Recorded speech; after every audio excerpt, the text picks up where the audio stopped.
Queria, primeiramente, dar as boas-vindas a todos novamente, né? E dizer os motivos que fizeram a gente reunir a galera, né? Fazer essa reunião aqui no Zoom. O primeiro motivo, como eu já disse, era para a gente se conhecer, poder as ligas interagirem, a gente trocar experiências, trocar contatos também. Alguns ainda não faz parte do nosso grupo do CBMEV. Aliás, eu ia pedir para o Dudu ou para o João postar o link aqui do nosso grupo para o pessoal que ainda não participa, participar com a gente lá também. O segundo motivo é para a gente poder expor, né? Porque a gente não conhece o que está sendo feito nas outras universidades, nas outras ligas. Então, eu convidei aí um representante aí de cada liga para falar do como está sendo a sua experiência, como que está sendo aí na liga, os desafios, as coisas que estão dando certo aí para a gente poder ampliar também. E o terceiro motivo é a nossa palestra. O Dr. Benício está aí, vai dizer um pouco mais para a gente da medicina do estilo de vida na prática, a prática tanto de pesquisa quanto na prática mesmo propriamente dita, para a gente debater esse assunto tão em evidência, né, igual a gente está tendo agora. Bem, tá chegando mais gente aí, o Vitor, chegando também o Murilo, sejam todos bem-vindos. E eu queria, para começar, como a gente colocou lá no grupo, a lista de cada liga, né? O pessoal se apresentar, dizer a faculdade que é, porque muita gente não conhece, o ano, quando foi criada a liga, né? Um pouquinho aí da história bem resumida. Confesso que a gente tem pouco tempo, então pediria para cada um dizer em 3 minutos, né? Ali por volta de 3 minutos, a sua experiência, para a gente poder pegar um pouquinho de cada um. Eu conversei hoje com a Silvia, que é a vice-presidente hoje do Colégio Brasileiro, e ela, vou colocar aqui, e ela me pediu para anotar as ideias de vocês, anotar aquilo que vocês expressarem aí de projetos e de ideias, para a gente levar para a reunião do Colégio Brasileiro. Eles querem apoiar a gente, querem dar mais espaço para a gente no colégio, inclusive com a associação, com material. E daí a gente pode até fazer uma outra reunião aí, sei lá, daqui 15 dias, daqui um mês, para a gente poder debater as ideias, ver o que eles também podem trazer para a gente. Daí eu queria que o João, da Liga da Lumes, pudesse começar aí falando da sua experiência com a Lumes, como que foi, e aí a gente vai passando aí para as outras ligas também. Mais uma vez, para a galera que está chegando, sejam todos bem-vindos aí. Vai lá, João, é com você. Então, olá, boa noite a todos. É uma alegria estar aí nessa reunião. Gratidão aí por todos que participaram da organização. Gratidão aí ao Dr. Benício, aí tendo a segunda oportunidade de encontrá-lo. Eu conheci pessoalmente aqui num congresso ano passado, aqui perto de Florianópolis. Foi uma grande alegria. E vou tentar aqui em 3 minutos, que nem o João aí pediu, para falar um pouquinho da Lumes, né? Então, assim, resumidamente, a Lumes, e eu acho que pode servir para outras ligas que já estão ativas e outras que estão sendo criadas, nós começamos com um projeto de extensão, né? Então, na verdade, a gente reuniu alunos para estudar os pilares da medicina do estilo de vida como projeto de extensão e que num primeiro momento, então, é só para falar assim, a Lumes é lá de Foz do Iguaçu, da UNILA, né? Que vem em Foz do Iguaçu, Federal de Foz do Iguaçu. Então, é de medicina do estilo de vida e salutogênese, tá? E então nós começamos lá com esse projeto de extensão, que o objetivo era a gente começar a estudar os princípios da medicina do estilo de vida, aplicá-los primeiramente nas pessoas que estavam fazendo parte desse projeto, né? Até porque um dos motivos era a gente entender o que acontece, né, na implementação das propostas que a gente procura fazer para os nossos pacientes, para o público-alvo, saber as dificuldades, facilidades, né? Então, a gente, nos primeiros 6 meses, a gente fez qualificações com profissionais especialistas, né, de nutrição, na parte do controle do estresse, o professor Roberto Almeida, né, que é o nosso professor orientador, que é um dos fundadores também do Colégio Brasileiro de Medicina e Estilo de Vida. Ele nos deu várias palestras, né? E aí a gente procurava implementar isso na gente, nos primeiros 6 meses. Nos outros 6 meses, a gente então, nós éramos 25 alunos, então eram bastante pessoas participando desse projeto de extensão. Nós nos dividimos e aí cada grupo elaborou uma intervenção em cima de cada dos 4 pilares. Na verdade, a gente trabalhou primeiramente em cima dos primeiros 4 pilares, né? E o interessante é que esse projeto, cada grupo, mais ou menos, vamos dizer, de uns 6 alunos, ele acabou implementando esse projeto para 3 ou 4 grupos diferentes de pessoas. Então, por exemplo, um grupo que eu participei, a gente implementou essas intervenções para profissionais da área de saúde, para crianças, né, para pessoas, né, crianças de nível escolar, para universitários e implementamos para a comunidade. E essas intervenções, a gente queria que elas não fossem uma intervenção só ali jogar um conteúdo. Para cada grupo desses, nós fizemos 4 intervenções. E aí tinha, normalmente, a cada semana, né? E aí, entre uma semana e outra, a gente podia acompanhar as dificuldades, né, da implementação, seja de mudança no estilo alimentar, seja na implementação da atividade física. A gente passava técnicas de mindfulness, né, para controle do estresse. Então, a gente pôde, na verdade, fazer um acompanhamento e ver progresso e dificuldades e criar conexões. Foi uma experiência muito rica mesmo. E aí, a partir disso, a gente viu as pessoas mais interessadas. Já estourou 3 minutos, então. Já aqui estourei meus minutos. É verdade. Já vi que estourei, já vou parar. E aí, nisso, a gente, então, criou alguns alunos, viu que os alunos estavam mais interessados, o Eduardo aí é um deles, né, que é um dos fundadores também da Lumes. E aí a gente, então, formou a liga, né, fez estatuto, fez todo o processo aí bem simples, né, tipo uma criação de uma associação, né, e começamos o nosso trabalho. Então, agora, assim, os pontos fortes da Lumes é que normalmente são pessoas realmente interessadas com esse tema, né? Aí eu acho que as ligas de medicina e estilo de vida são pessoas que têm interesse mesmo no tema.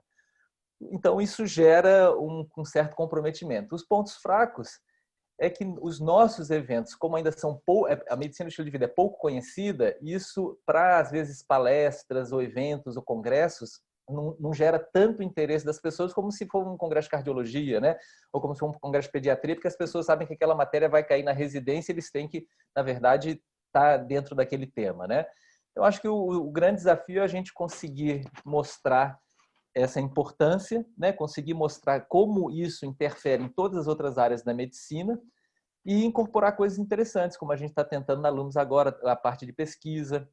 Enfim, vou encerrar porque já vai dar 5 minutos, mas é isso, nós estamos aí tentando se recriar em novas ideias, né? E para levar a medicina do estilo de vida para o maior número de pessoas. Aí, João, muito obrigado aí pela apresentação aí da Lumes. A gente sabe que a medicina de estilo de vida tem esse desafio, né? Acho que todas as ligas têm, mas cada vez crescendo esse movimento, sendo mais conhecido, acredito que a gente consegue aí superá-los, né? Agora eu queria convidar o Caio. Boa noite, Caio. Tá me escutando aí? O Caio da Tô. LasFev. Isso, beleza. Oi, João. Abriu aí o vídeo.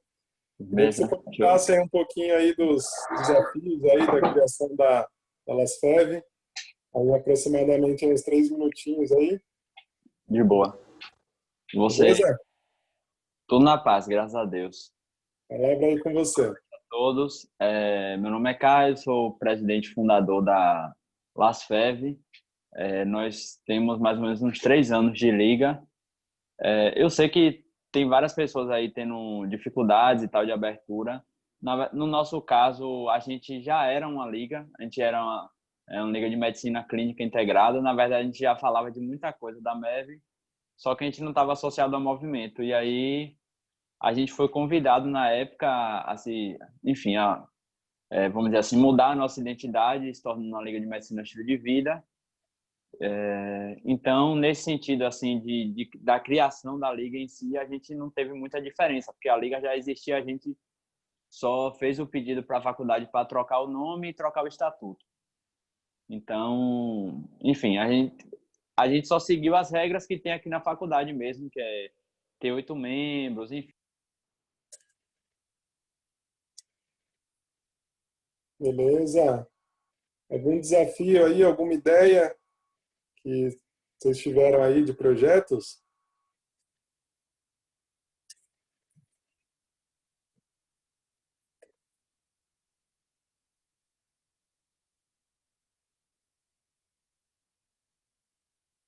Tá no mudo.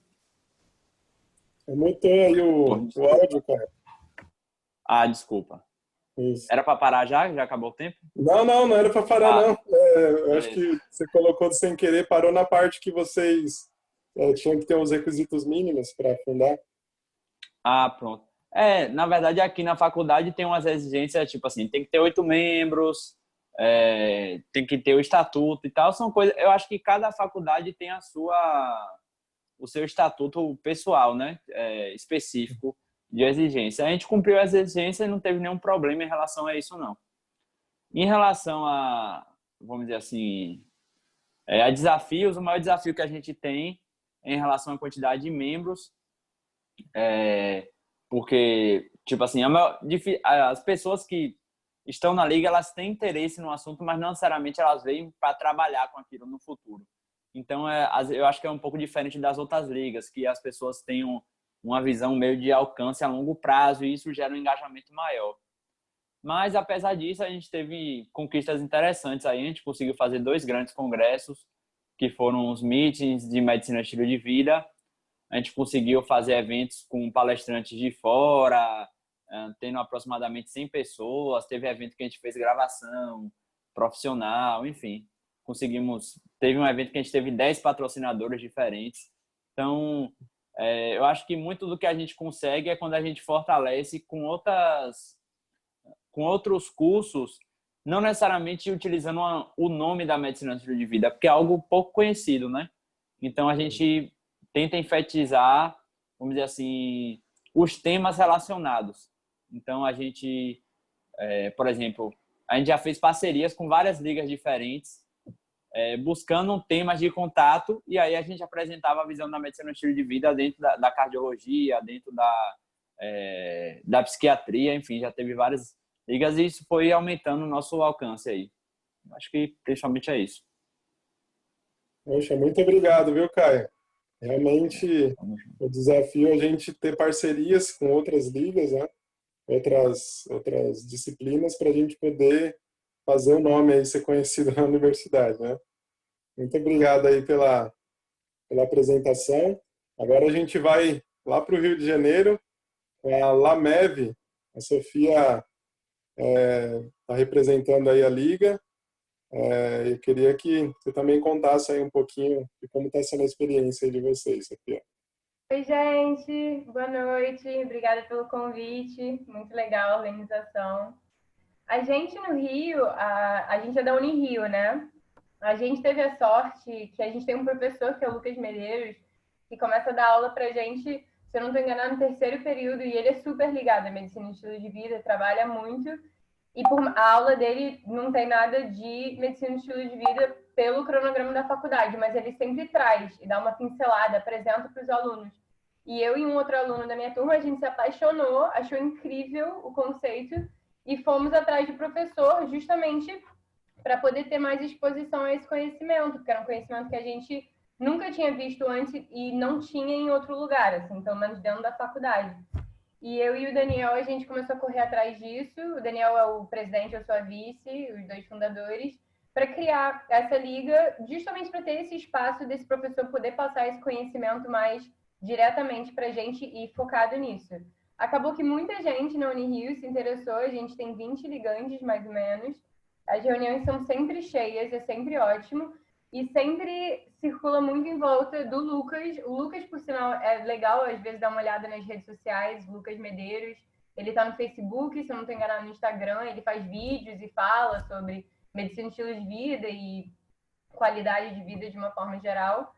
E a gente sempre faz essas reuniões que a gente já trouxe até palestrantes de fora. Isso é uma recomendação até que é bem interessante. A gente fez por videochamada, fora da quarentena isso. Foi todo mundo para um anfiteatro e a gente projetou uma videochamada com outro palestrante. E, além disso, o próprio Lucas, a gente faz dinâmicas também, além de só palestras. Tem palestras que ele apresenta os conceitos, apresenta casos clínicos, que é sempre bem interessante. A gente até fez uma quarentena por Zoom, que ele apresentou um caso clínico e estava falando como trazer a MEV para a clínica, entendeu? Como que você, como cardiologista, pode usar MEV, como você, como outra pessoa de outra especialidade, pode usar MEV. E a gente faz dinâmicas, que a gente senta em roda e todo mundo troca uma ideia, a gente traz artigos sobre e faz perguntas, porque eu acho muito importante. Os conceitos são lindos, acho muito... Eu sou apaixonada, mas acho também muito importante no dia a dia, na rotina, você conseguir trazer, nesse caso, como que você empodera o paciente? Como que você traz isso para a rotina do paciente? Então, a gente tem tido uma experiência muito legal com isso, muita gente interessada, que é sempre muito legal. E eu acho que é isso.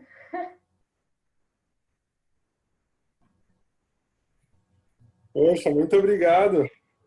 Realmente, quando tem um professor ali puxando, fica mais empolgante, né? Vai surgindo as ideias e as questões vai indo para frente. Muito obrigado, viu, Sofia, pela apresentação. E agora, a liga que a gente foi atrás aí para conseguir os contatos. Tem aí o Henrique, eu falei com ele aí no Instagram, né? Bem-vindo aí, Henrique. E quem vai falar para a gente é a Maria e o Vitor. É isso mesmo? Isso. Oi, gente, boa noite. Eu sou a Maria Luísa. Eu vim aqui junto com o Vitor em nome da Lamevu. A gente é de Brasília, uma liga bem nova. A gente começou a atuar em fevereiro do ano passado, que teve o primeiro processo seletivo. Então, a gente ainda está com poucos ligantes, que um dos desafios é até o que o Caio disse, né? Que muitos não vêm exercer a longo prazo. Mas a gente está bem confiante de que a liga vai dar certo, nós vamos atrair mais pessoas, já tem muita gente interessada. De projeto que a gente já fez, a gente tem o de professor coordenador, uma intensivista.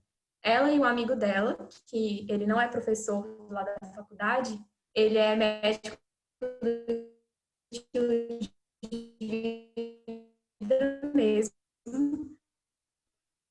Aí ele já está dando apoio para o trabalho dele, é o Dr. Pedro Soares. Aí a gente tem projeto de extensão esperando aprovação e também um projeto de pesquisa já no aguardo. De trabalhos que a gente já fez, na quarentena a gente fez um projeto que foi muito legal, e foi uma semana de lives integral. Teve fisioterapeuta, nutricionista, educador físico e o Dr. Pedro falando sobre a MEV. E isso a gente teve um retorno muito positivo, e inclusive com uma aula que a gente teve aberta esses dias sobre medicina do sono. Acho que os pontos altos da liga foi esse último semestre mesmo. Poxa, legal, Vitor. Oi? É isso, tá? Agora estamos escutando. Não, a liga é muito nova ainda, como ela disse, né? Mas eu vi que teve gente que falou que às vezes sofre um pouco com interesse, né? Lá no ICUB a gente não tem muito isso, né, Malu? Tem muita gente querendo, na verdade, entrar na liga, né? A gente só tem 12 ligantes agora, porque teve a quarentena, né? Mas a gente estava para fazer o processo seletivo, né? E, bom, com relação a ligante, a gente está bem, né? A gente tem feito projetos bons, né?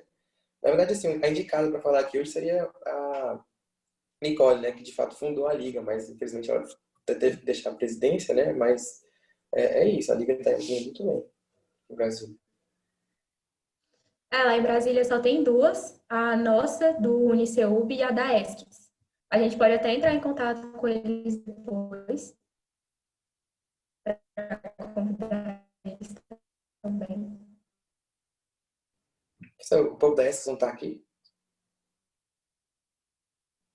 Então, eu procurei a liga de Brasília e encontrei vocês, não encontrei a outra.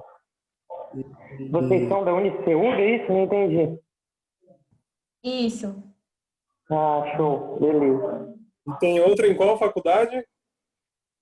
Na- Parece. Lá é do Dr. Pedro, não é? A da S? Isso. Se não me engano, é também. Show. Beleza, vamos convidá-los aí para a próxima reunião também, para eles poderem conversar com a gente, né?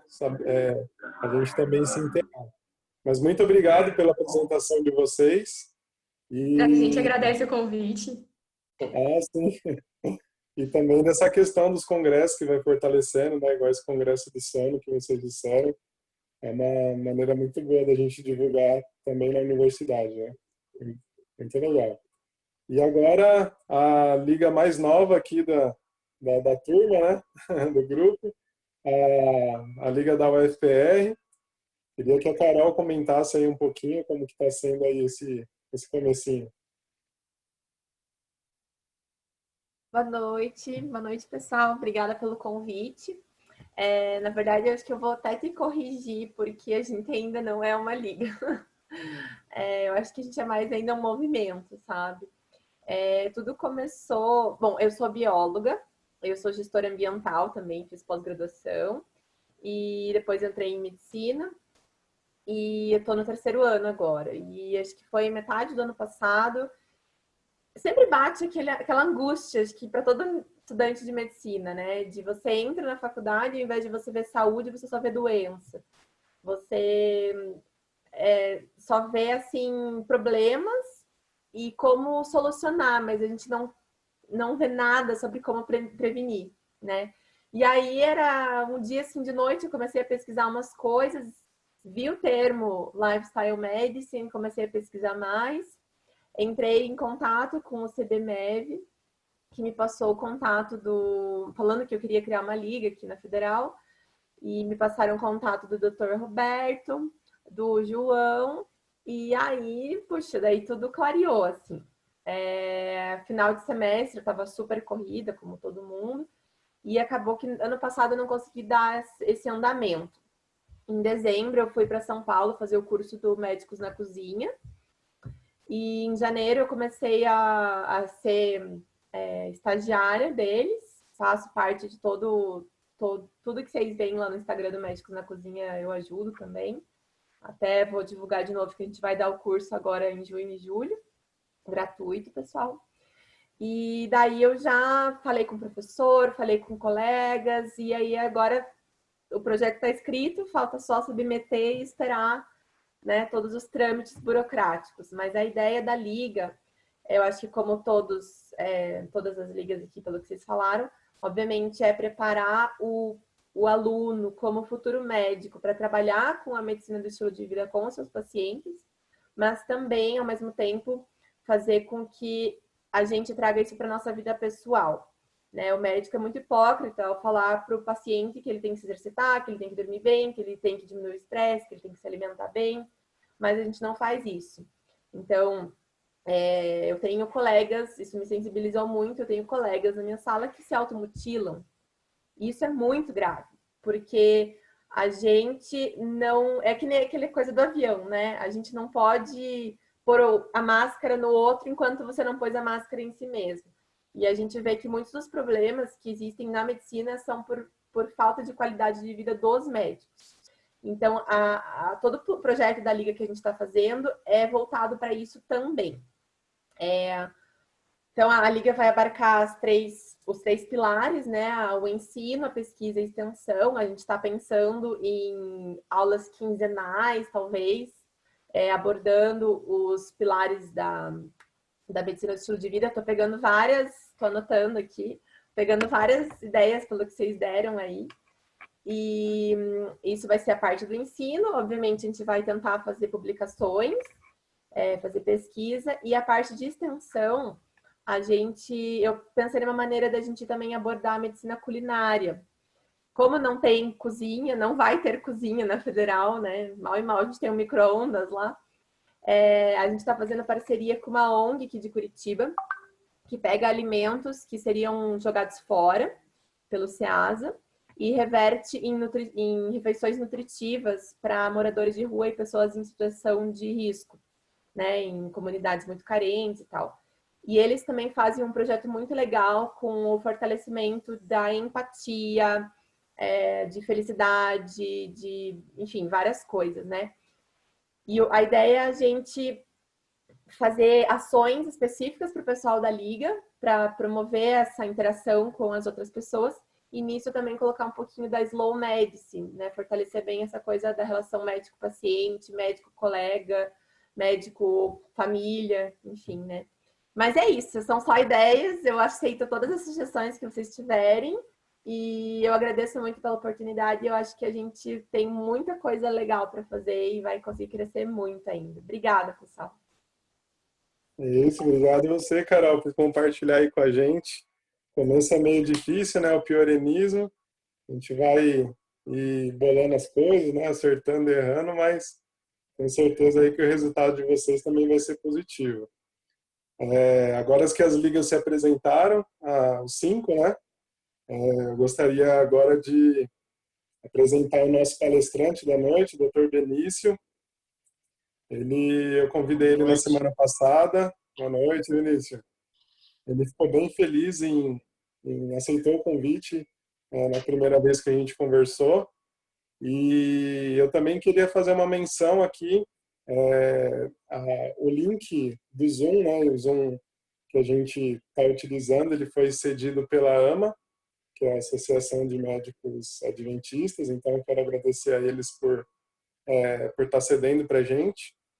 E, inclusive, eu estava anotando aqui as sugestões que vocês deram. Eu vou passar todas essas sugestões, vou escrever para o Colégio Brasileiro, para que eles analisem essas propostas aqui. E na próxima reunião a gente tem algumas novidades aí para a gente poder se associar ao CBMEV, para poder ter acesso aos materiais, enfim, tendo bastante novidade aí com esse movimento crescendo. E o Dr. Benício, voltando aí mais uma vez, ele é formado em biomedicina pela Unisa, Faculdade de Santa Amaro, formado em medicina pela UAP, que é na Argentina, né? Ele veio aqui para o Brasil, ele é diretor da Clínica Vida Natural, que fica em São Roque, e aborda aí os pilares da medicina de estilo de vida aí bem na prática, né, com os pacientes. Eu gostaria de dar a palavra para ele para a gente começar aqui a nossa palestra. A gente vai ter 40 minutos da palestra, depois a gente pode tirar algumas dúvidas. As dúvidas que vocês forem tendo, conversei com o Benício, podendo explicar melhor aí, da gente escrever no chat, para não esquecer, né? Então escreve ali, conforme ele vai pegando ali a palestra, ele pega as perguntas e já vai comentando também. Beleza? Com você, Benício. Opa! Muito obrigado pela apresentação, João Paulo. Para mim é um grande prazer estar aqui com vocês, viu, gente?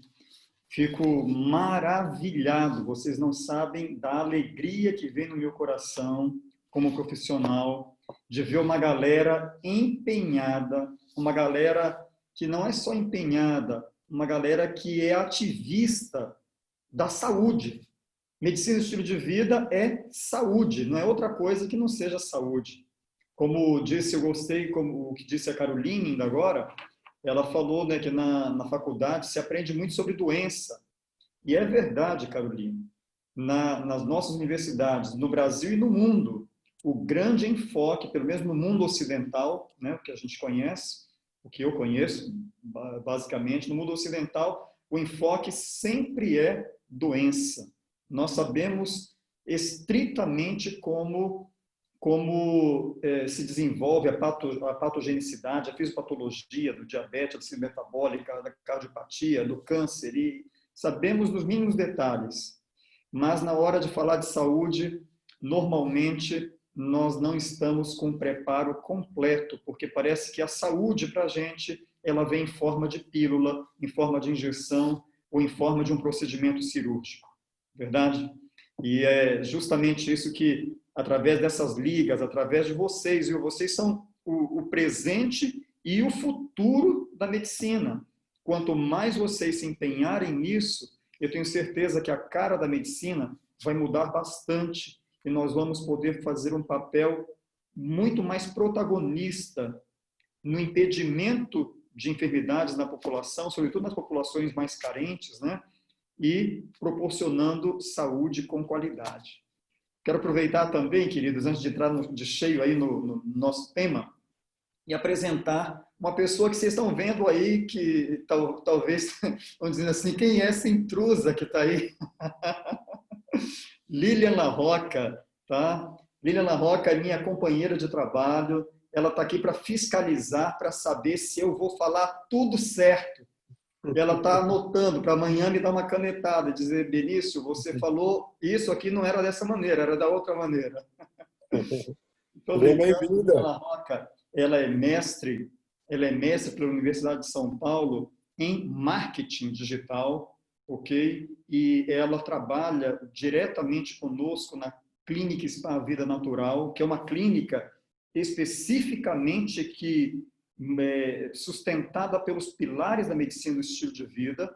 Então, ela trabalha, e como a Lilian, como está nesse ramo, entende muitíssimo de saúde, e ela está o tempo todo nas nossas redes sociais alimentando o conteúdo de saúde, e eu a convidei que ela estivesse aqui presente. Eu nem falei com você, João Paulo, não pedi autorização, mas eu pensei, vou levar junto aí a Lilian para estar com a gente, tá bem?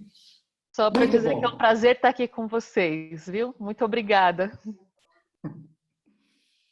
Dito isto, João Paulo e toda a galera das ligas da medicina do estilo de vida, vamos entrar de cheio aí em síndrome metabólica e Covid-19. Olha, gente, eu sou professor universitário, dei aula há bastante tempo na medicina, quando estive na Argentina, e agora estou 3 anos aqui no Brasil, 3 anos e um pouquinho, que eu vim para a direção clínica aqui desse espaço, da Clínica Spa Vida Natural. Então, eu amo a docência e amo estar com os alunos, viu? Estou me sentindo muito identificado nesse momento, não considerando vocês alunos assim, porque vocês são mais do que alunos, né? Vocês são protagonistas de uma nova realidade. Mas eu vou ficar muito feliz se a gente puder ir interagindo ao longo da conversa, tá bem? Então, toda vez que algum de vocês tiver alguma contribuição, uma pergunta, se não quiser esperar o chat, não tem problema. Pode abrir o microfone e a gente já vai conversando por aqui. Eu acho que fica bem interativa a coisa e fica mais interessante, tá bom? Bom, então, primeiro aí, alguém que me ajude, tá? Eu gosto de fazer pergunta. Então, se vocês se sentirem à vontade para responder, vocês respondem. Se não sentirem, não tem problema que eu mesmo vou responder, tá bom? Mas se quiser, sendo assim, a gente vai participando mais, vai ser mais gostoso. O síndrome metabólica. Quem é que me ajuda a definir isso? Síndrome metabólica. Você está diante do seu paciente e o paciente diz assim, doutor, mas que negócio é esse de síndrome metabólica? Você está dizendo que eu tenho?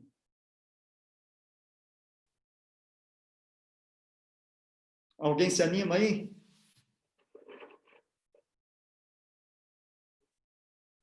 Então tá bom, vamos lá.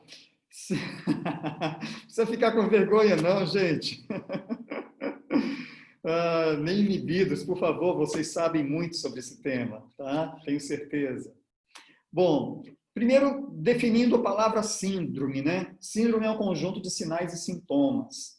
Então, síndrome metabólica seria um conjunto de sinais e sintomas que tem alguma repercussão metabólica. Aí você diz, puxa, falou e não definiu nada, não é? Mas é que a síndrome metabólica ela se torna importante dentro do espectro de fatores de risco para outras enfermidades. E eu diria que a síndrome metabólica se não o maior, mas o principal fator de risco para quase todas as enfermidades que a gente pode vir à mente, a gente vai pensar em síndrome, vai pensar em síndrome metabólica. Tá certo? Então, continuando nisso, os critérios, né, que fazem parte da síndrome metabólica, para a gente definir esse negócio aí. Aí, só para recordar, tá bom, gente? Só recordatório. Lembrar que circunferência de cintura é importantíssima. 94 no máximo para o homem e 80 para a mulher. Antigamente era 88 para a mulher e 102 para o homem, mas as sociedades científicas se reuniram e verificaram que não. Pessoas que tinham aí mulheres com 88, com mais de 80 e homens com mais de 94 tinham também muito maior probabilidade das enfermidades cardiometabólicas. Por isso se desceu esse número hoje, verdade? Depois, se a pessoa tem hipertensão, se ela tem medidas de glicose alteradas, né, uma glicemia alterada, não necessariamente que seja diabética, mas o fato de ter uma glicose naquela faixa de intolerância à glicose, né, de 100 até 125 miligramas por decilitro, então a pessoa está aí também nessa... É um dos critérios da síndrome metabólica. E depois, tendo um HDL diminuído, a gente sabe que o efluxo de HDL ele ajuda muito a controlar os problemas cardiometabólicos, né? Por isso que os HDLs devem ser altos. E um triglicerídeo também elevado. Na síndrome metabólica, desculpa, o HDL, eu falei que deve ser alto para a pessoa ter saúde, né? Na síndrome metabólica, o HDL está baixo, ok? E um triglicerídeo aumentado. Então, esses 5 critérios aí fazem todos parte dessa síndrome e quando nós temos pelo menos 3 dessas variáveis positivas, nós podemos dizer que essa pessoa tem uma síndrome metabólica. Agora, o que é o denominador comum da síndrome metabólica? Eu falei de critérios, mas o que é, agora para dizer assim, olha, tudo isso vai levar a um fenômeno. Esse fenômeno se chama resistência à insulina. Então, resistência periférica à insulina. Os tecidos corporais, quando a pessoa desenvolve a síndrome metabólica, ela, consequentemente, vai desenvolver a resistência periférica à insulina. E isso é muito importante, porque agora vamos trazer para os problemas respiratórios, virais, bacterianos ou fúngicos, certo? Nesse caso, mais aqui precisamente o nosso viral aí, que a gente está falando de Covid-19, mas a gente também não pode esquecer que tem muitos outros problemas respiratórios, né? H1N1 não deixou de existir, continua aí, verdade? H5N1 continua aí, e outros acometimentos respiratórios provocados por vírus também estão aí, e aqueles que também são produzidos por bactérias ou por fungos, lembrando que por fungos, normalmente são pessoas que têm uma imunidade, um problema imunitário muito grave, não é? Então, pessoas portadoras de síndrome da imunodeficiência adquirida e outros quadros, deficiências do sistema complemento, deficiências de algumas linhagens de linfocitária, não é? Então, aí as pessoas acabam desenvolvendo um problema respiratório por fungo, que não é comum em pessoas sem essas patologias mais específicas, tá certo? Muito bem. Então, voltando aqui agora no caso que é a razão dessa conversa, coronavírus, né, a enfermidade provocada por ele, a Covid-19 e a síndrome metabólica. Vocês têm ouvido já, né, hoje se levantaram muitos especialistas nessa área de enfermidades respiratórias, sobretudo no momento da pandemia, sobre a Covid-19 ou diretamente sobre o vírus, né, o SARS-CoV-2. Então, tem muitas autoridades nesse momento. Algumas que o são de fato e outras que se levantam se auto-intitulando autoridade nessa linha, né? Mas o que a gente tem escutado é que a COVID, ela é uma doença não unicamente respiratória, ela é uma doença sistêmica. Vocês escutaram já isso aí? Ele não faz um joinha para mim assim, beleza. Então, é uma enfermidade sistêmica. E quando eu estava aqui estudando um pouquinho mais para a gente poder conversar sobre esse tema, eu comecei a ver realmente que tem muitas semelhanças entre o que a síndrome metabólica pode levar sistemicamente e o que a COVID pode levar da mesma maneira, ok? E daí é que a gente percebe, isso foi um artigo muito interessante aí que o doutor Luciano escreveu, né, na Sociedade Brasileira de Diabetes. Ele falou assim, quando o caminho se cruza de síndrome metabólica e Covid-19. E aí percebemos que realmente há um cruzamento enorme. Vamos primeiro começar a ver quem são as pessoas, e me ajudem, viu? Me ajudem aí. Quem são as pessoas que têm mais complicação quando se infecta com coronavírus? Pode abrir o microfone e falar aí, a gente vai participando junto. Pode falar aí. Mesmo que pareça que vai ser chover no molhado, mas é para a gente ir conversando. Hipertensos. Hipertenso, Caroline. Alguém mais? Diabéticos. E que mais? Alguém quer falar a palavra, vou dar uma colinha, idoso. Então vamos lá, olha só. E agora vejam comigo se isso não é até um viés. Porque o idoso, normalmente, ele é e também, não é? O idoso, normalmente, ele está hipertenso e ele tem diabetes mellitus, né? Sobretudo diabetes mellitus tipo 2 no idoso, ou então aquele que veio de longa data com tipo 1 e continua e idoso vai ter tipo 1 também. Mas a principal complicação normalmente aparece com aqueles que têm diabetes mellitus tipo 2. Não vamos excluir, logicamente, o tipo 1. E os obesos também, né, professor? Que muitas vezes também já trazem a hipertensão e o diabetes, às vezes doenças autoimunes também. Exatamente. Muito bem, muito obrigado, Caroline. É isso mesmo. E nós agora, né, nesses próximos minutos, se der tempo, a gente vai tentar falar de todos eles, ok? Mas começando com esses três grupos aí. Idoso, que normalmente é hipertenso e ao mesmo tempo é diabético. E aí a gente vê que são essas pessoas que se complicam na hora de ir para a UTI. Agora, detalhezinho.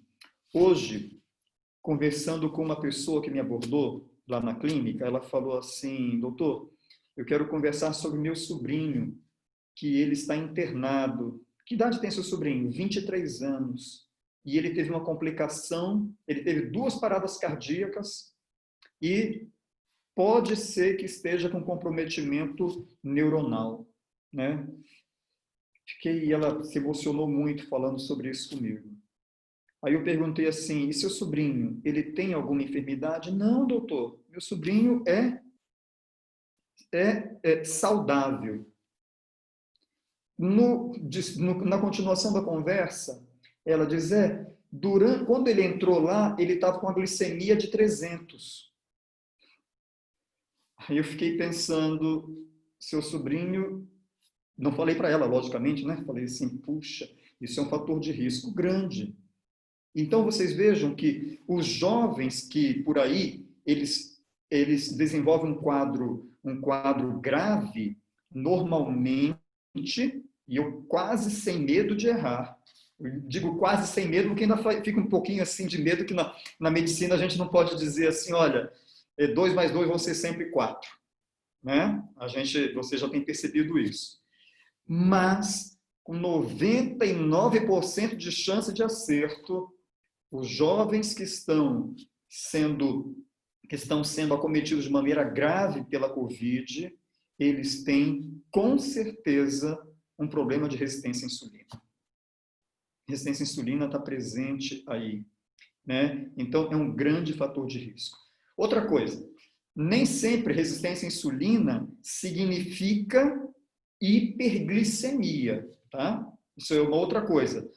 Quem tem hiperglicemia, com certeza tem resistência à insulina. Mas nem sempre quem tem resistência à insulina desenvolveu um quadro de hiperglicemia. Olha que coisa interessante. E aí a gente precisa ficar esperto quando nós vemos um paciente e a gente olha exames de paciente. Colesterol, nota 10. Hemograma, 10. Glicemia, 98. Nota 10 também, vamos dizer. E assim por diante. A gente está vendo aquele paciente e a gente não tem, mas ele está com a circunferência de cintura um pouquinho elevada. Ele não tem os critérios de síndrome metabólica completos, mas pode ser que ele já esteja com uma resistência à insulina. Entendem? E aí, quando a gente tem essa resistência à insulina, lógico que a gente está com maior possibilidade de complicação nos momentos em que a gente desenvolve, é infectado pelo coronavírus, tá? Então, voltando àquele viés da hipertensão arterial, idade avançada, junto com diabetes mellitus, isso daí é o que a gente tem visto de maior risco e maior desfecho de letalidade. E, logicamente, tudo isso está interligado. E, a partir de agora, eu quero ir costurando junto com vocês e vendo o que realmente acontece quando a gente tem resistência à insulina, que se confunde ou exacerba a ação da Covid-19. Tá certo? Então, é isso que a gente vai ver. Por exemplo, normalmente quem tem esses 3 quadros vai apresentar uma hiperglicemia, verdade? Essa hiperglicemia crônica, ela tem órgãos-alvo. Vocês me ajudam. Que órgãos-alvo a hiperglicemia crônica pode ter? Me ajudem aí. Só para não achar que eu estou falando sozinho para o computador, hein? Por favor. Pâncreas. Muito bem. Pâncreas é um órgão-alvo, porque ele, depois de muito ficar com essa resistência, ele pode acompanhar. O que mais? Fígado. Fígado. O que mais? Retina, né? Retina. Coração. Os vasos sanguíneos, em geral. Exatamente. Ainda tem. Bom, então a gente tem aí, se a gente vai na mnemotécnica, né? Da cabeça para baixo, a gente vai passar primeiro aqui em cima, né? Encéfalo, retina, vamos descendo, coração, coronárias, vamos descendo um pouquinho mais para o lado direito aqui, fígado, todo o sistema arterial, principalmente sistema arterial, né? Sistema venoso também vai sofrer, logicamente, e vai chegar até rins e depois os pés, né? Os membros inferiores, né? Sobretudo o pé, no caso do pé diabético aí. Bom, todas essas são realmente complicações aí da hiperglicemia. Mas olha, tem um processo que quase que a gente não fala sobre ele, da hiperglicemia, que é visto através de um exame de laboratório chamado hemoglobina glicada ou hemoglobina glicosilada.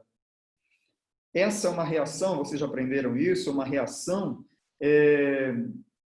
não enzimática, né? Então, o excesso de açúcar no sangue, glicemia alterada, vai fazendo com que a hemoglobina se ligue ao açúcar indelevelmente. Mas o que acontece quando esse quadro, essa porcentagem de açúcar, de hemoglobina glicada, sobe além de 5,7%? Acontece que a gente começa agora a ter um defeito de hemoglobina. Uma hemoglobina que vai carrear oxigênio não mais da mesma forma eficiente que carrearia com menor glicemia. E o que vocês estão lembrando disso? Que saiu esses dias, um pouquinho mais de um mês aí, saíram quando falaram que a Covid é uma enfermidade sistêmica, falou justamente que a Covid o vírus levava a uma dissociação do ferro da hemoglobina, e por isso as pessoas iam até para o respirador, mas no ventilador mecânico, quando chega nessa fase, as coisas podem se complicar justamente porque essas pessoas estão com essa dissociação de ferro e hemoglobina. Olha que coisa interessante.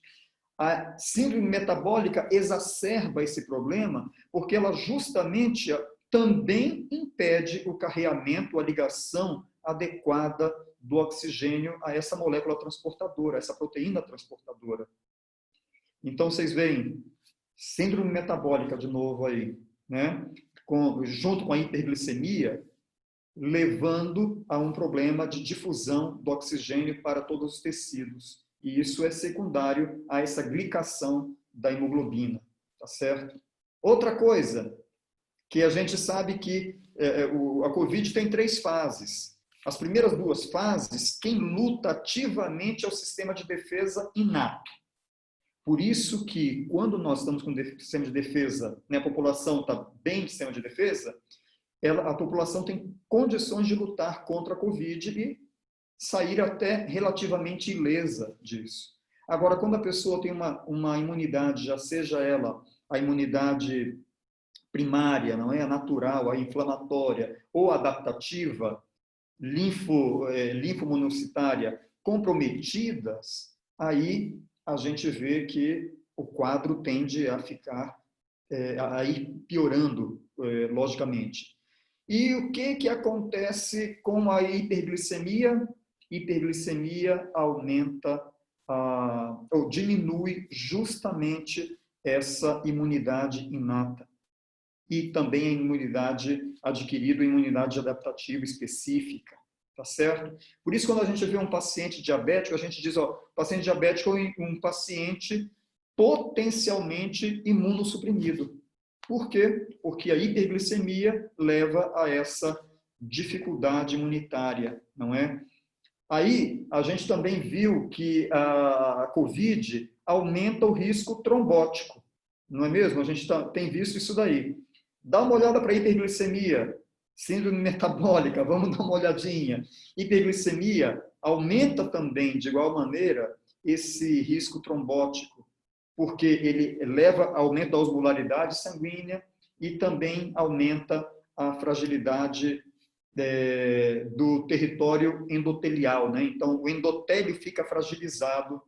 E daí, vocês sabem, endotélio fragilizado é endotélio que tem facilidade de inflamação. Quando ocorre inflamação, quem chega ali, grande quantidade ali dos fatores das citocinas pró-inflamatórias e células também, mas chegam alguns fragmentos celulares, as plaquetas, lembram? E as plaquetas, juntando toda uma na outra, forma trombo.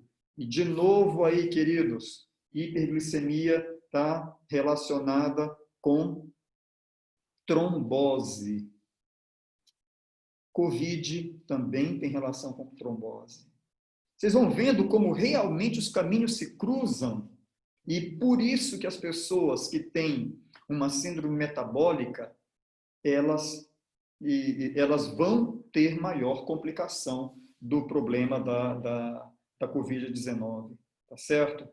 E assim a gente tem muito mais, né, para fazer. Agora, lógico, relembrando que nem sempre uma resistência periférica à insulina, como eu falei ainda agora, está relacionada com a hiperglicemia.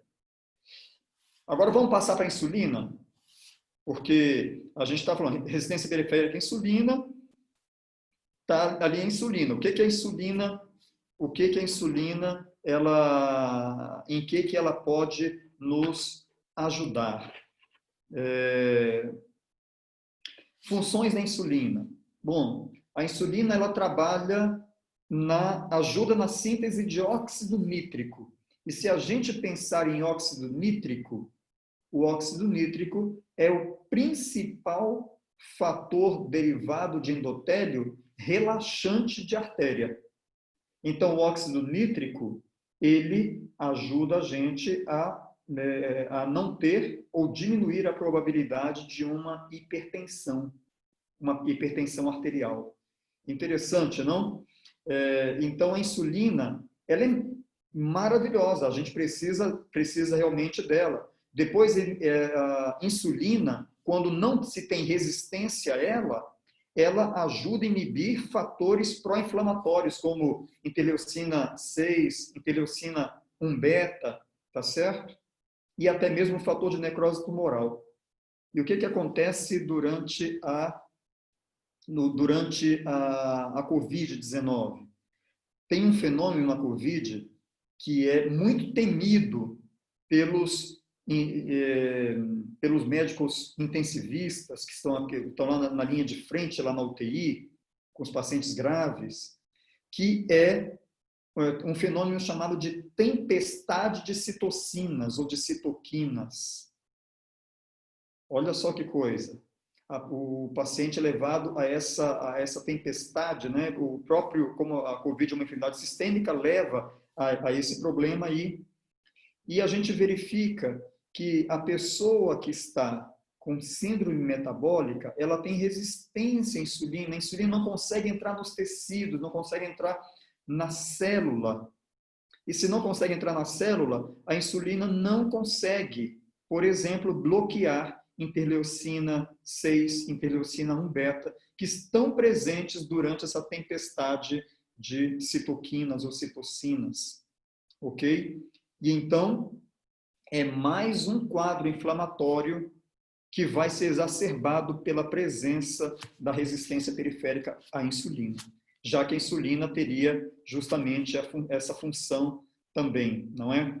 Então, olha, aí a gente sabe que os pacientes graves, eles têm a pressão complicada, se eleva a pressão e tudo mais, justamente porque o óxido nítrico fica agora comprometido, uma vez que a insulina está encontrando resistência para entrar nos tecidos, não é? Então, por isso que tem até uma consideração de alguns medicamentos que poderiam entrar no arsenal de tratamento da Covid. Aqui eu não quero discutir tratamento farmacológico aqui, porque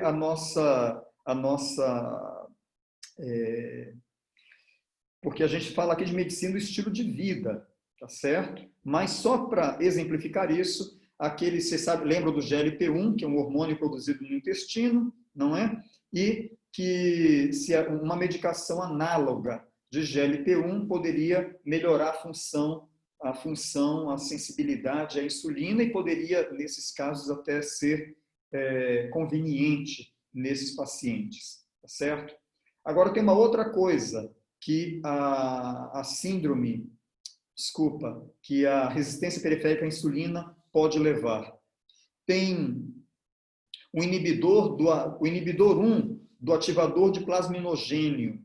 Se vocês lembram, plasminogênio, plasmina, e aí a gente está pensando em processos fibrinogênicos, não é? De coagulação.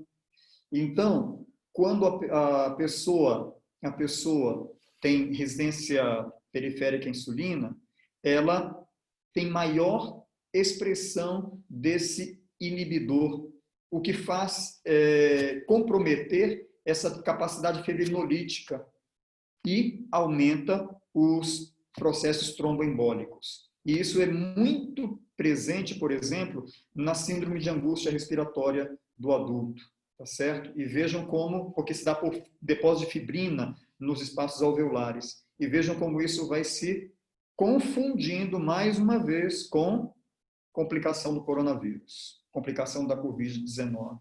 Tá? Isso faz elevar níveis circulantes de gênero D e de fibrinogênio. Tá certo? Aí, muito bem. uma outra parte aí que eu não posso deixar de falar, que a Caroline tinha comentado, né? Obesidade. Obesidade. O que se observou com os pacientes obesos? Nível de mortalidade altíssimo. Mais de 70% das mortalidades tem relação com obesidade, né? Então, desculpa, não exatamente a mortalidade, mas os pacientes que complicam e que vão para a UTI, mais de 70% deles apresenta sobrepeso ou obesidade. E apresentar sobrepeso ou obesidade tem relação com resistência periférica à insulina, não é? Agora, a taxa de mortalidade de quem tem um IMC maior a 30 quando se infecta pelo coronavírus e complica e que vai para a UTI, essa taxa de mortalidade chega a 60%. Já pensaram num negócio desse? É interessante. Mas relembrando também, não só a pessoa que tem um IMC elevado pode ter problema de síndrome metabólica. Um magrinho pode ter síndrome metabólica, tá certo? Então, um magrinho que é hipertenso, ele até tem a cintura abdominal dentro do padrão, mas ele é hipertenso. Ele tem um triglicerídeo alto e um HDL baixo, ele tem 3 critérios, síndrome metabólica. E, por conseguinte, como a gente viu que o denominador da síndrome metabólica vai ser sempre a resistência periférica à insulina, essa pessoa tem maior probabilidade de ter problemas, né, de complicações. Tá? Muito bem, queridos. E tem tanta coisa para a gente falar, não sei como vai o tempo aí, João Paulo, você vai me falando que eu vou empolgando aqui e a coisa vai embora, viu? Sim, tá muito boa a palestra. Pode continuar aí. Temos mais 10 minutinhos aí. Eita, pode continuar que você tem tudo isso ainda, né, João Paulo? Então, olha lá. Depois, olha, pacientes, tem um estudo que demonstra que 40% dos pacientes com síndrome metabólica são magros.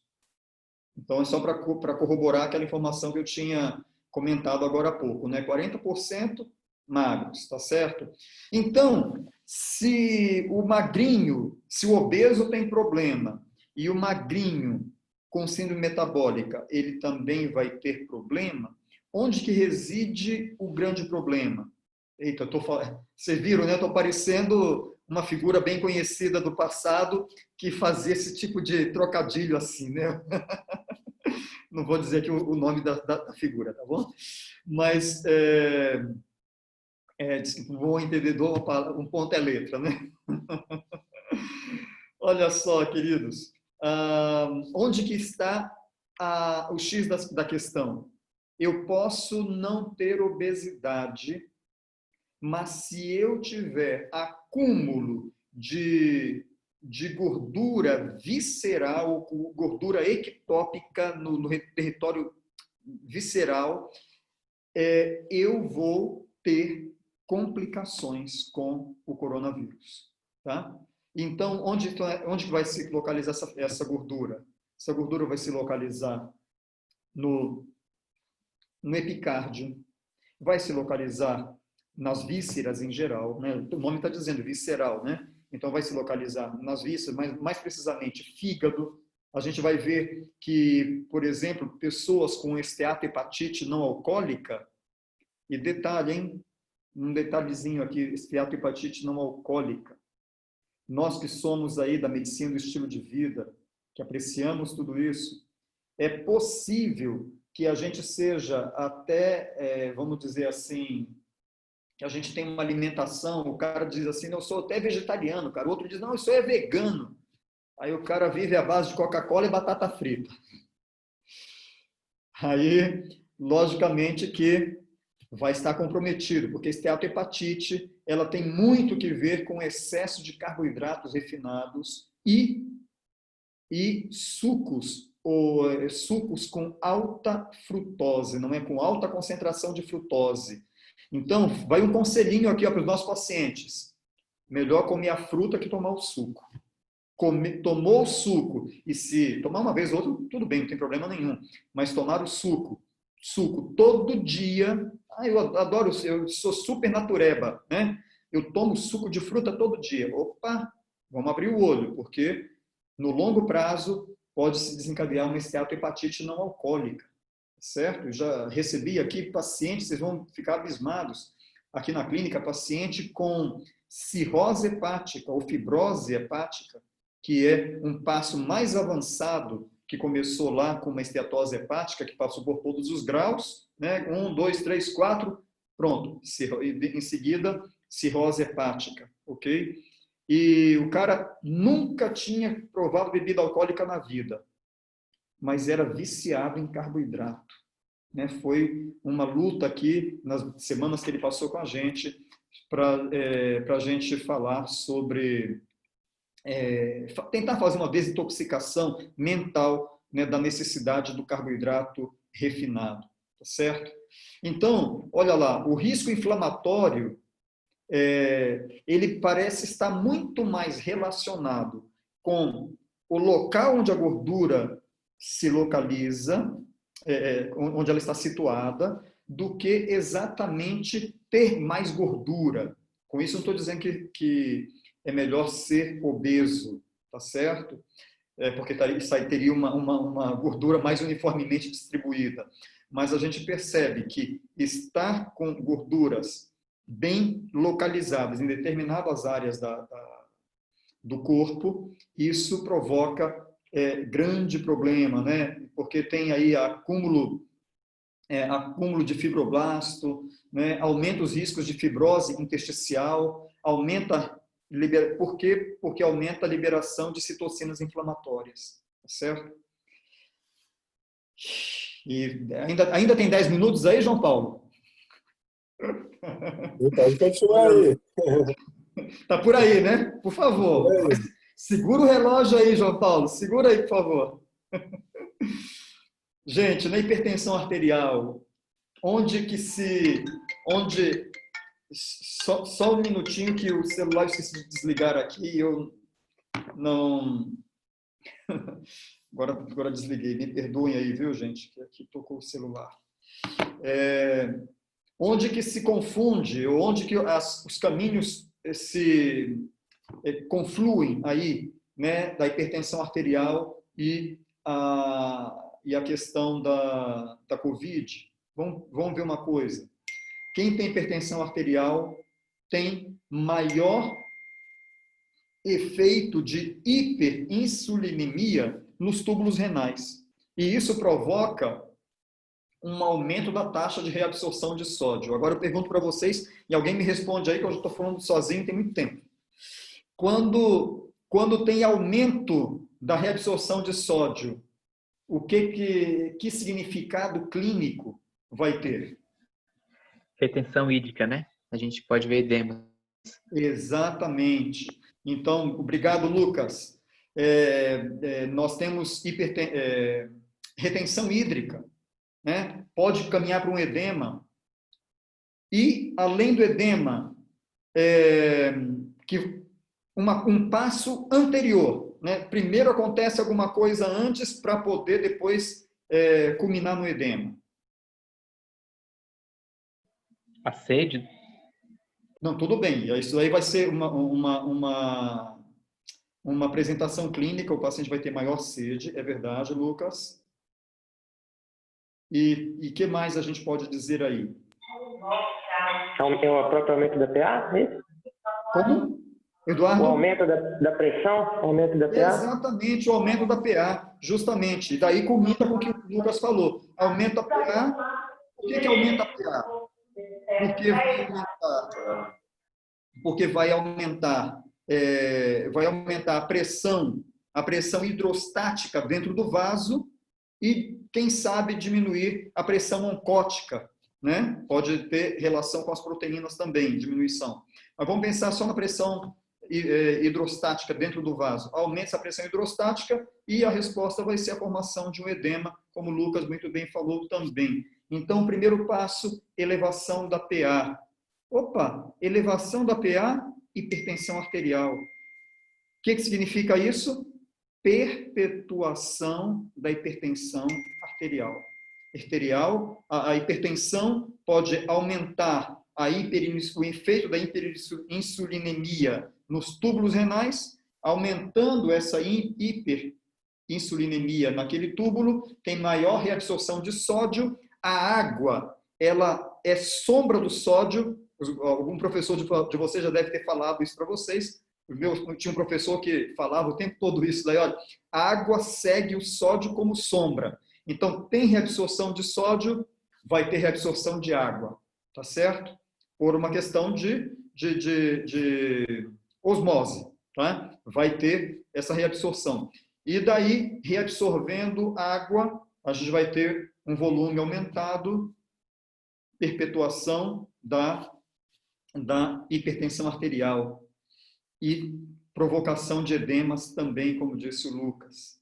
Né? Então, vocês vão vendo, queridos, que, lógico, isso daí vai estar, se a gente conjuga esse efeito da hiperinsulinemia nos túbulos renais, junto com o óxido nítrico, que a gente já estava com ele defeituoso, lembra que a gente falou lá, né? A relação do óxido nítrico, que a insulina, por exemplo, quando ela entra na célula, pode promover liberação de óxido nítrico, tá? Porque ela vai atuar na liberação da enzima óxido nítrico sintetase, ok?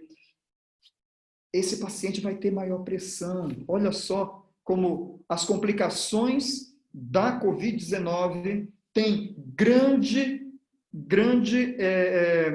relação com a síndrome metabólica. E como denominador comum dessa síndrome metabólica, a resistência periférica à insulina, tá certo? E, queridos, e depois, olha, tem relação com a angiotensina, com a enzima convertedora de angiotensinógeno, né? Ou de angiotensinogênio.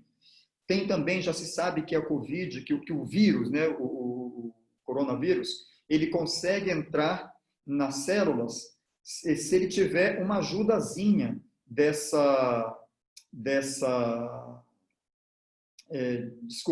se ele tiver uma ajudazinha dessa enzima. Então, todo o medicamento, olha lá, hein, gente, medicina estilo de vida. Medicina estilo de vida, a gente promove saúde, verdade?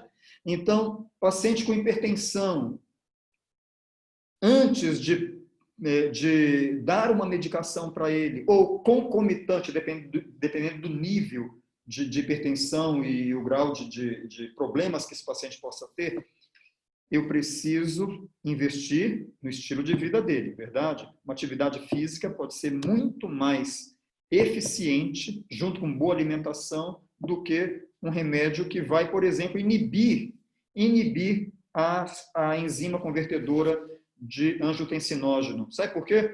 Porque essa enzima, esses medicamentos poderiam facilitar a adesão do vírus às células. Olha só que coisa interessante. E isso tudo está bem documentado, viu, gente?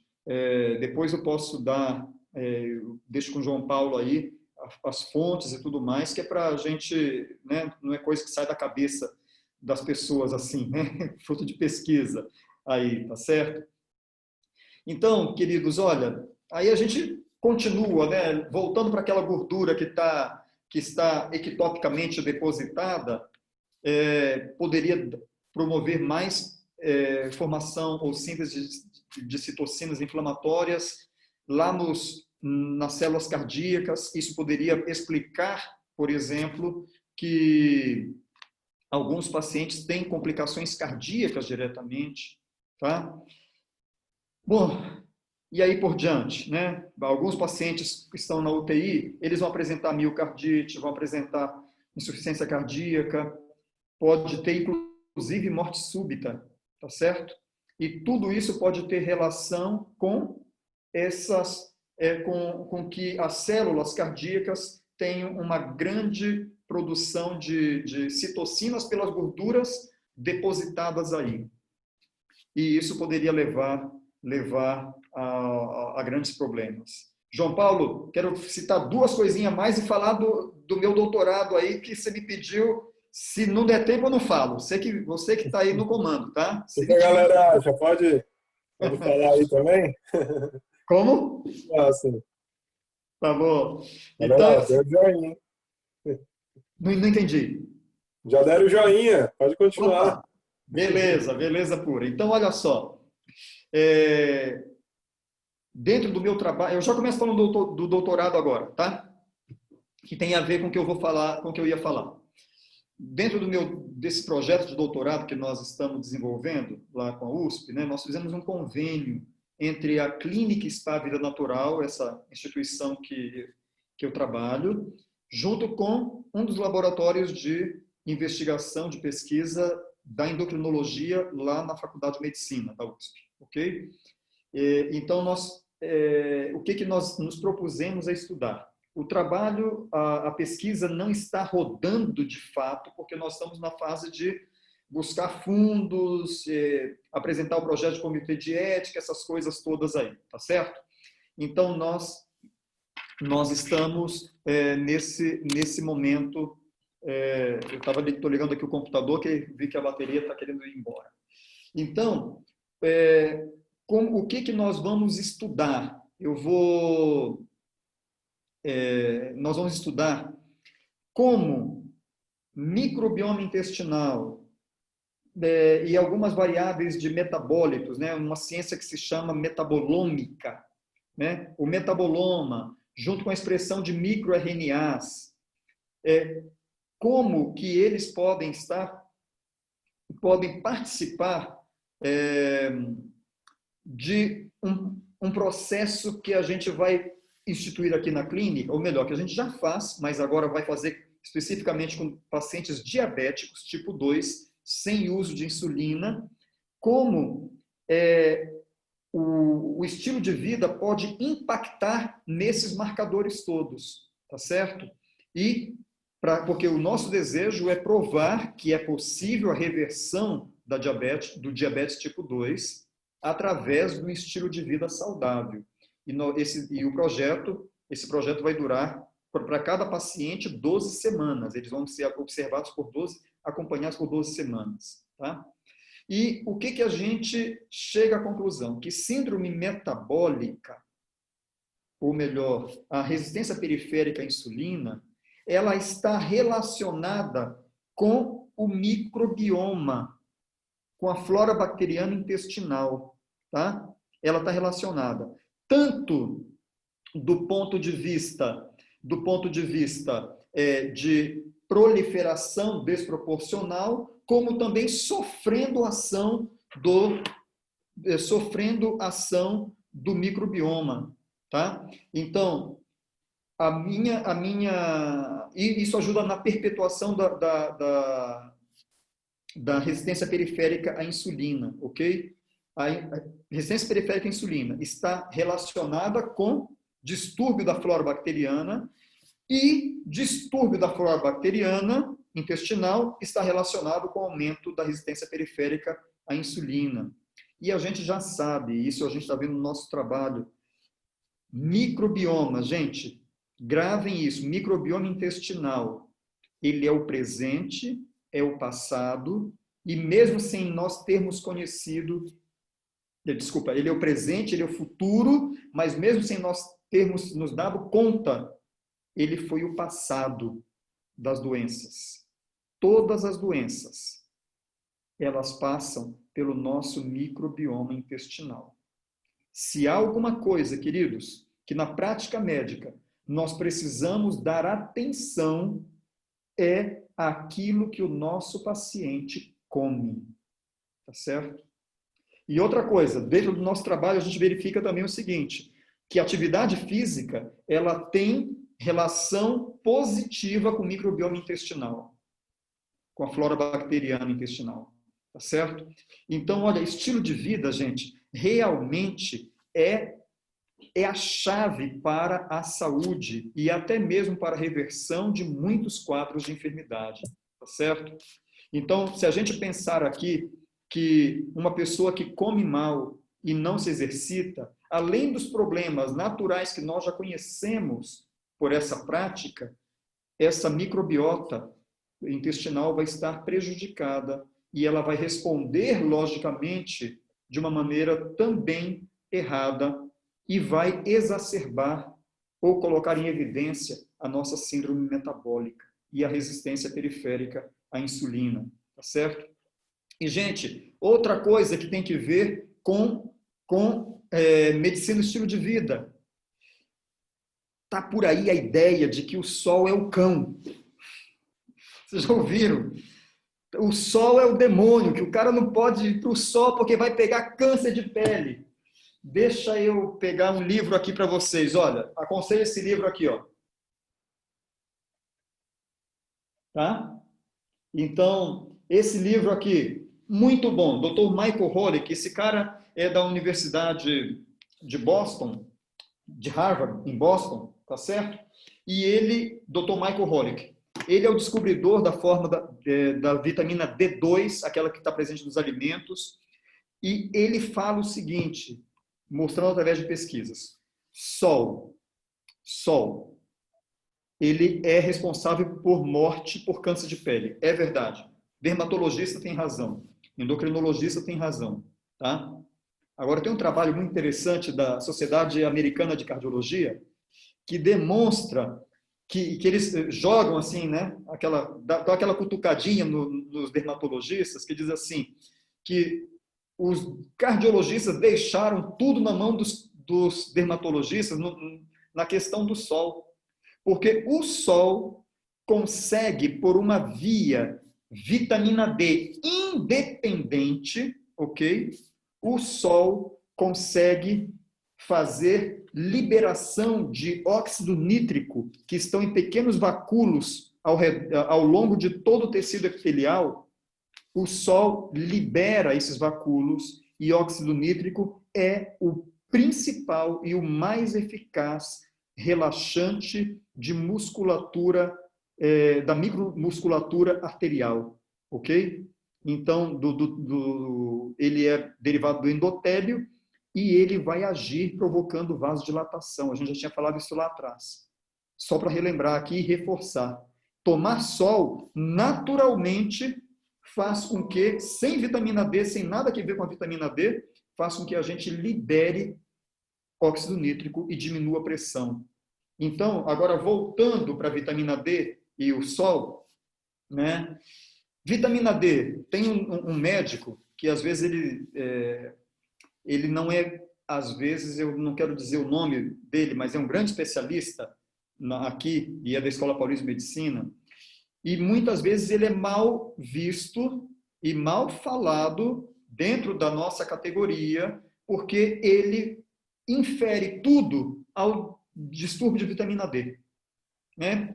Na cabeça dele, vitamina D, que é um hormônio, na verdade, ele bate, isso é verdadeiríssimo, e muita gente não gosta da fala dele, que vitamina D a gente tinha que ter em boas doses na corrente sanguínea. Cada dia mais nós estamos vendo que a vitamina D, antes que era 30 nanogramas por decilitro, hoje vai baixar para 20 nanogramas por decilitro. 90% da população brasileira tem deficiência de vitamina D. Agora eu pergunto, vitamina D tem ou não relação com a imunidade? E vocês sabem que sim. Vitamina D é um hormônio que ela participa da expressão gênica de quase, não vou dizer quase 2.000 genes, mas mais de 1.000 com certeza. Tá? Mais de 1.000 genes têm a sua regulação controlada por níveis ótimos de vitamina D. Então, quando um gene não tem vitamina D para controlar, ocorrem dois processos. Lembram lá da metilação, né, dentro da epigenética, que se estuda muito isso, o processo de metilação, ou o gene vai silenciar ou ele vai ativar. Né? Não tem meio termo. Tem vitamina D, essa vitamina D que vai fazer o silenciamento ou ajudar no silenciamento ou desligamento desse gene, dependendo da função que ele tiver. Então, olha só que coisa interessante. E o que a gente vê hoje, gente? Que vitamina D tem relação com resistência periférica insulina tem relação com síndrome metabólica também. Por quê? Vamos pensar no paciente obeso? Aí eu já vou terminando, para vocês não ficarem com raiva, porque eu não vou passar da hora, tá? Pensar no paciente obeso. A vitamina D, ela é uma vitamina, lembra daquele grupo, né? Me ajudem aí, alguém me diz aí que grupo que ela é, a vitamina D. Lipossolúveis, né? Isso, ela é uma vitamina junto com a vitamina A, E e K, é uma vitamina, né, lipossolúvel, verdade? Na verdade, é um hormônio. Por que ela não pode ser vitamina, hein, gente? Agora eu vou fazer essa perguntinha para vocês. Por que vitamina D não pode ser vitamina? Tem que ser hormônio. E agora? Então, porque você não obtém ela da alimentação, né? Você precisa de um processo endógeno para produzir, que a gente obtenha um pró-hormônio, né? Na alimentação, enfim.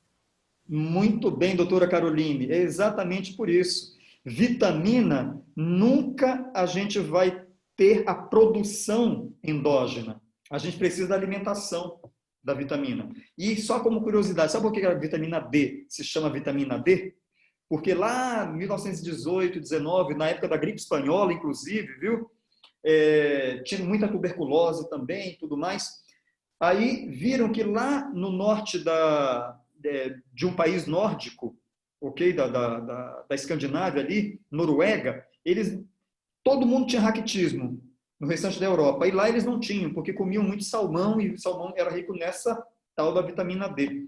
Aí eles descobriram o que tinha no salmão e tal. Ah, tem essa substância aqui. Como já tinham descoberto a vitamina A, B, a vitamina A, vitamina do complexo B e vitamina C, então, na sequência vinha a D, tá certo? Então, por isso que se chamou vitamina D. Mas, na verdade, depois lá da década de 30, né, se descobriu que era um hormônio e tudo mais. Bom, se é lipossolúvel, como o outro João Paulo falou ali, né, ou nem sei se foi o João Paulo, nem sei quem falou ali, o Lucas talvez, se é lipossolúvel, essa vitamina D no corpo de uma pessoa cheia de gordura, como é que vai estar na circulação a vitamina D? Vai estar baixa, porque o tecido gorduroso vai sequestrar vitamina D. Entendem aí como a vitamina D baixa está relacionada com a síndrome metabólica? Essa é uma das explicações, ok? Porque o tecido gorduroso, ele sequestra essa vitamina D, ok? E faz com que a pessoa expresse menores níveis de vitamina D sanguíneos, tá certo? Queridos, o assunto é longo e se vocês me deixarem, eu vou até 3 da manhã aqui com vocês. Tá? Joga bastante, né? Parece que Deus me dotou de mais língua do que ouvido. E daí me dá vontade de ficar falando. Mas eu queria só falar de uma última coisa, João Paulo, você me deixa aí? Doutor, é só para dizer aqui rapidinho, o João colocou uma pergunta aqui no chat. Não sei se você consegue observar aí. Depois desse complemento, se você puder responder essa pergunta, por favor. Ok. Em estudo de síndrome metabólica tem se mostrado uma relação da adiponectina e leptina com síndrome metabólica, com hipertensão e outras comorbidades ligadas à síndrome metabólica. Se elas também têm sido encontradas nos casos de agravamento de Covid-19, além da resistência insulínica, já tem algum estudo mostrando isso? João, se tem um estudo mostrando exatamente isso, eu não sei. Eu não fui atrás para ver a relação de adiponectina e tudo mais. Agora, que isso inclusive está no meu estudo lá, no estudo metaboloma e tal, a gente vê essa questão aí de adiponectina e a leptina, porque essas substâncias, as adiponectinas e as leptinas, são substâncias positivas dentro da nossa saúde. Verdade? E quando elas estão em diminuição, ou quando elas estão em diminuição, então a pessoa tem maior probabilidade, logicamente, de uma síndrome metabólica. Se a gente partir por aí, João Paulo, a gente vai ver que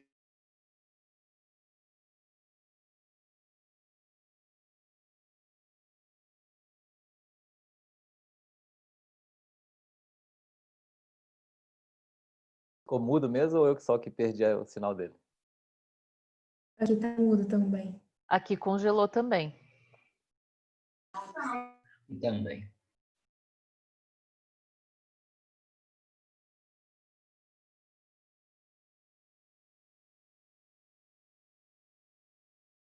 Será que você dá uma ligada lá para ele, João? Ou a Lília, né? Não sei se tem aí acesso mais fácil. Você já tá aí. Ele tinha comentado que a bateria dele estava acabando, né? Pode ser que tenha sido isso. Mas é possível que seja a internet mesmo, porque lá onde ele mora, lá onde a gente tem a clínica, tudo, é um paraíso. Mas é tão paraíso que até o sinal de internet não é 100%, sabe? É um lugar bem gostoso, mas é um pouco isolado. Então, às vezes, cai mesmo. Estou tentando aqui o contato com ele, mas ele deve estar tentando entrar outra vez já.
O João. João. O João tá falando com quem aí? O João querendo falar com outro João. João, tá ouvindo, João? Cortou aqui o áudio? Deixa só, pode, enquanto o Dr. Benício não volta, posso falar um negocinho aí para o pessoal? Posso só atualizar vocês a respeito do Dr. tá. Benício aqui? Ele falou que a internet dele caiu mesmo, que ele está tentando acessar com o computador e não está conseguindo, então ele está tentando rotear do celular para o computador para entrar de novo, tá? Pode dar seu recado. Tá, Vai lá, João. legal. Então, claro, duas coisinhas que talvez seja interessante aí como troca de ideias para outras ligas. Dudu, eu não sei se é o seu áudio que está ligado, que está um som bem alto no fundo. Valeu, acho que deu. Lá na Lumes a gente quis, no primeiro ano, assim, trabalhar com pesquisa, e uma das ideias era a gente, a cada ano, fazer uma pesquisa de alguma doença, né? E aí, a partir dessa pesquisa, a ideia era fazer um protocolo, criar um protocolo baseado na medicina do estilo de vida. E aí, na época, até nós escolhemos a síndrome metabólica por coincidência, né? Então, a ideia seria que a gente estudasse profundamente, fizesse uma revisão na literatura, já tem tudo isso bem divididinho, né? Cada etapa seria um tipo de pesquisa. E aí, depois, a gente pesquisaria também os tipos de tratamentos que existem no mundo. E aí, no final, a gente iria ver de que forma que a gente poderia pegar protocolos de medicina do estilo de vida ou ideias, né, de estilo de vida e criar um protocolo para aquela doença. E o intuito era, depois, validar esse protocolo, né, em algum ambulatório no outro ano. Então, a Liga teria, todo ano, a possibilidade de estar estudando uma doença, propondo um protocolo baseado na MEV, no outro ano validar. E após validar, a ideia era estar distribuindo isso nas unidades, né, de saúde e fazendo capacitação para os médicos. Então, imagina isso ao longo de 10 anos, né, a gente poderia ter aí, né, 10 protocolos para 10 doenças mais prevalentes, né, da população, baseado nos princípios da medicina do estilo de vida. E então fica uma ideia aí também para outras ligas. A gente acabou não conseguindo, assim, a gente fez, eu acho que durante uns 6 meses, né, a gente fez o estudo sobre síndrome metabólica e fez uma revisão, e a ideia também seria a cada módulo publicar algum artigo, que é importante ter esse processo de publicação, todo mundo sabe que isso é interessante e importante, né, e as ligas trabalham com esse processo, esse tripé aí da pesquisa, ensino e extensão. Bom, voltou o doutor Benício, não vou me alongar, não. Mas, doutor, vou só resumir uma pergunta que eu queria lhe fazer, né? Se você já pudesse também responder em cima disso. E essa questão aí da síndrome metabólica, eu estava falando pessoal, porque nós lá da Lumes, a gente começou a estudar sobre síndrome metabólica no primeiro ano e a gente queria criar um protocolo para síndrome metabólica, mas um protocolo baseado na medicina do estilo de vida. Então, uma primeira pergunta, e quando eu fiz aquela pergunta dos biomarcadores, porque na época a gente estudou que existe uma busca, né, para biomarcadores que auxiliem no diagnóstico, biomarcadores mais fidedignos, né, que auxiliem nesse diagnóstico da síndrome metabólica. O senhor acha que é possível criar um protocolo que pudesse ser implementado, vamos dizer, nas unidades de saúde, um protocolo de medicina do estilo de vida específico para a síndrome metabólica? Né? Essa é uma primeira pergunta. E depois, só para falar assim, porque o senhor não se sentiu à vontade de falar do médico, mas eu faço questão de falar do nome do médico porque, assim, eu tenho 2 amigos que foram tratados por ele, né? O Dr. Cícero Coimbra, né? Que é um grande defensor aí da questão da vitamina D. E, assim, pessoas que mudaram a vida por causa dessa questão da vitamina D. Especificamente mudaram essa questão, especificamente em cima do tratamento da vitamina D. Eu acho que é legal todos nós conhecermos, não estou aqui defendendo nenhuma panaceia, mas é importantíssimo como médicos a gente entender o trabalho que ele vem fazendo e o que pessoas vêm se beneficiando com esse aumento, né, da vitamina D, né? Então, mas aí fica essa pergunta, então, aí para o senhor. Obrigado, João Paulo, por ter relembrado isso. Eu admiro muito o doutor Cícero Coimbra e fico, não gosto, agora opinião minha, tá bom? Mas não gosto do tipo de abordagem que os colegas fazem sobre o tratamento que ele preconiza, né? Eu respeito muito e gosto de ouvi-lo bastante, né? Bom, sobre sua pergunta do protocolo de medicina e estilo de vida, isso é perfeitamente possível, viu? Então, o protocolo talvez... O diagnóstico já está, porque o diagnóstico é bastante clínico, verdade? Então, é simples a gente diagnosticar a síndrome metabólica.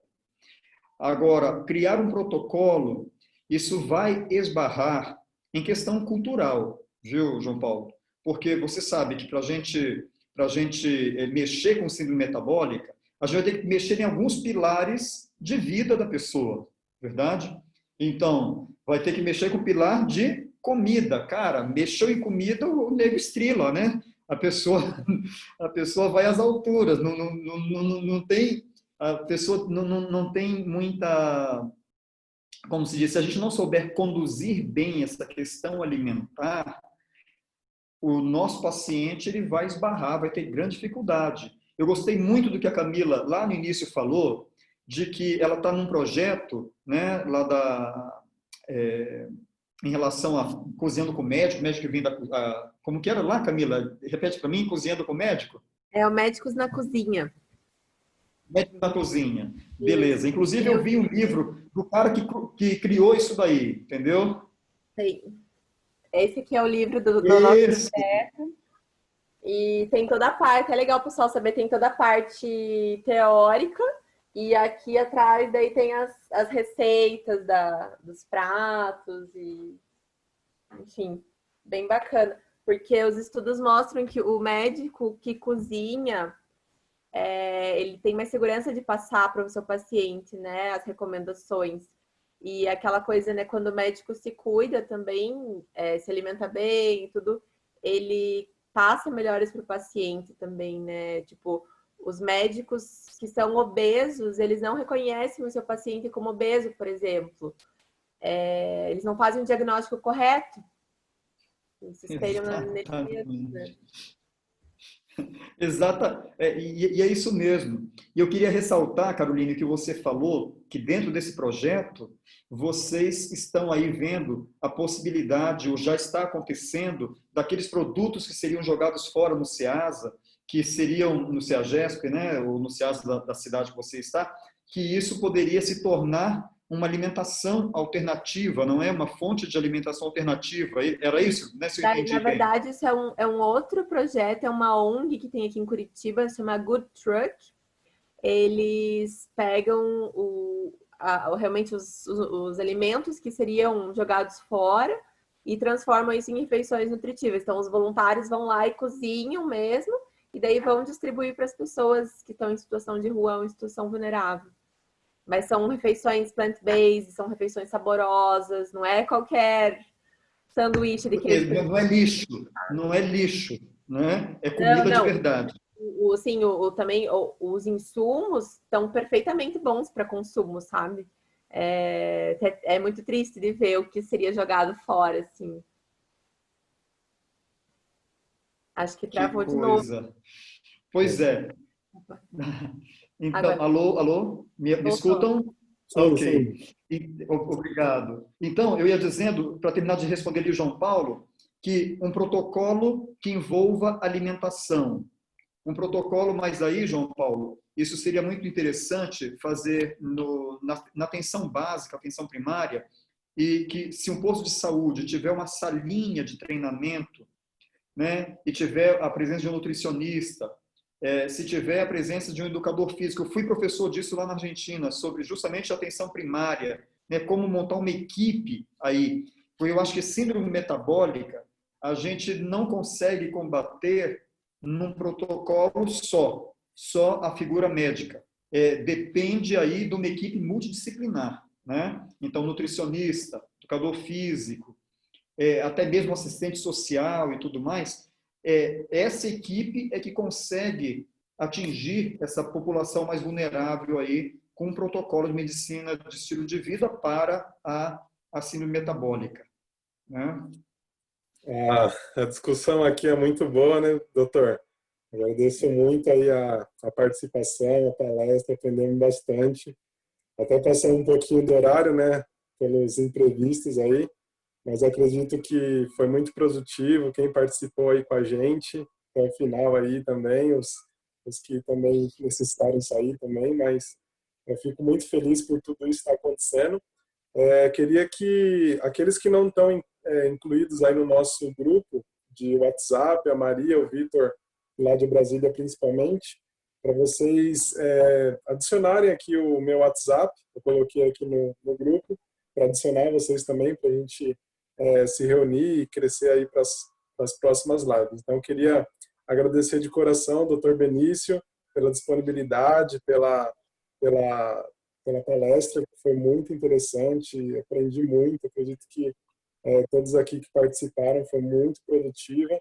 Infelizmente, a gente tem que acabar, né, por conta do horário, mas a gente vai agendar novamente um tema aí da pesquisa também ir avançando e a gente acompanhando isso daí. Quero também ver os resultados disso.